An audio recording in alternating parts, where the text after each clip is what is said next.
Hadirin, kalau semua kita benar-benar meresapi status kita sebagai hamba, insya Allah hidup ini mudah, hidup ini nyaman, hidup ini tentram, dan ukhuwah Islamiyah akan terjalan. Hadirin, yang bikin kita sengsara di dunia ini kan karena kita jadi hamba dunia. Yang bikin kita stres, galau, itu kan karena di otak kita tuh dunia. Hamba itu punya sesuatu atau nggak punya sesuatu? Nggak punya sesuatu. Kalau kita bisa memahami konsep ini, itu hidupnya lempeng banget. Saya ingin tanya, apabila di sebuah rumah ada pencurian mobil S-Class hilang, kira-kira yang sedih siapa? Pembantunya atau majikannya? Ada yang pembantunya?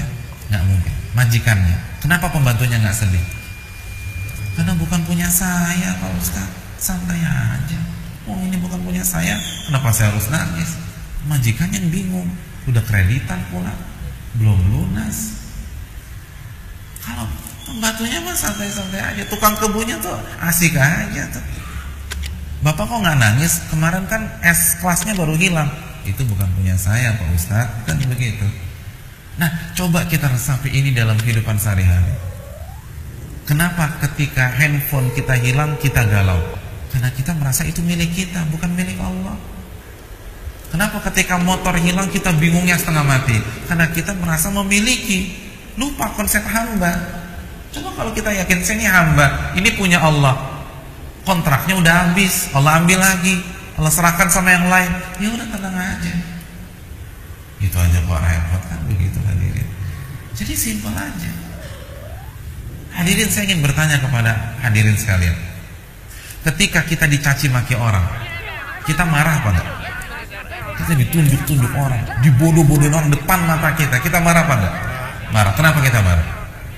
Karena kita merasa dilecehkan, merasa dihina, harga diri kita dijatuhkan. Betul apa tidak?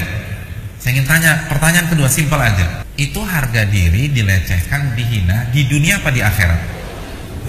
Di dunia. Bukan dunia lagi yang ada di otak kita.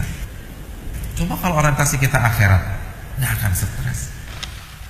Uang kita 50 juta dibawa kabur orang, galau tidak hati kita? Galau. Kenapa demikian? Ustaz, simpel Ustaz, uang saya hilang. Saya mau tanya sama Bapak, hilangnya di dunia apa di akhirat? Di dunia. Dunia lagi kan di otak kita. Kita difitnah dan digibahi orang, marah? Marah. Kenapa marah? Karena nama baik saya rusak Ustaz.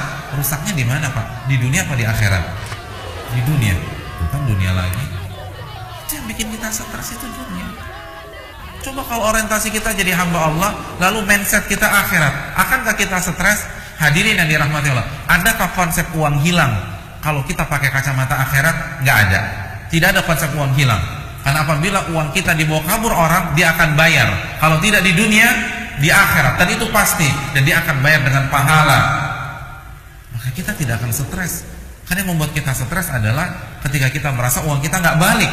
Ketika kita yakin uang itu akan dikembalikan, bahkan dengan bonus, dengan hal yang lebih baik, yaitu pahala, kita akan santai. Kalau kita mindset kita akhirat, kita difitnah dan digibahi orang, kenapa Anda harus marah? Bukankah orang yang memfitnah dan menggibahi Anda itu akan mentransfer pahalanya pada hari kiamat? Kok dikasih pahala marah? Antum kalau dapat transferan duit senang apa enggak? Setiap hari ada orang yang transfer antum 10 juta, senang? Senang. Nah sekarang kenapa ketika ada orang setiap hari kasih transfer pahala kita marah? Kenapa harus stres? Anda stres karena di otak Anda tuh dunia. Anda takut nih, yang Anda dapatkan semua di dunia tuh hilang. Itu yang Anda takutkan. Jadi aneh ya manusia ya. Yang mengecewakan mereka selama itu dunia, tapi masih aja setia sama dunia.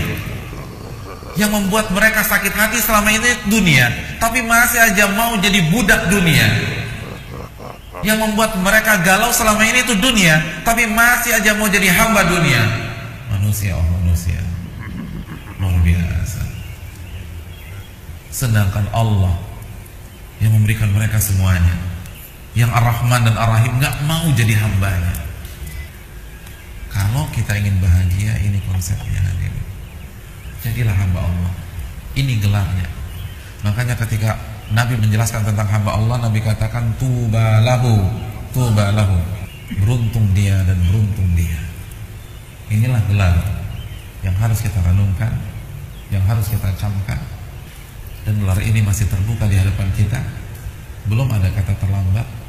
Amalkanlah seluruh perintah Allah dan jauhilah larangan-larangan Allah.